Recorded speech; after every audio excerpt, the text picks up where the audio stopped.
চট্টগ্রাম ৪ আসনে বিএনপির মনোনীত সংসদ সদস্য পদপ্রার্থী মোহাম্মদ আসলাম চৌধুরীর গণসংযোগে মানুষের ঢল। কুমিরায় বৃহস্পতিবার সকালে পথগুলো ভরে যায় উৎসাহী নারী, পুরুষ, শিশু ও বৃদ্ধদের উপস্থিতিতে।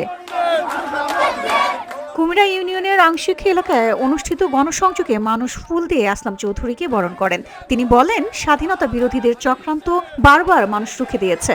যারা দেশের স্বাধীনতার সময় রাজাকার হিসেবে পরিচিত ছিল, আজ তারা ধর্মকে ব্যবহার করে জাতিকে প্রতারণার চেষ্টা করছে। কিন্তু জনগণ তাদের প্রতারণা মোকাবেলা করবে। 12ই ফেব্রুয়ারি ধানের শীষে ভোট দিয়ে মানুষ দেশের গণতন্ত্র, স্বাধীনতা ও সার্বভৌমত্ব রক্ষা করবে।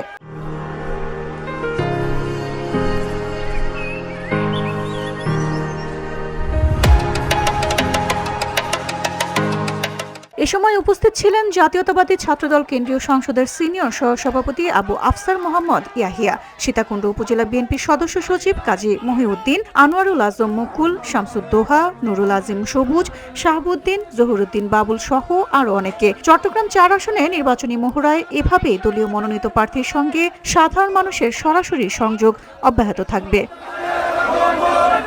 VOD Bangla news desk.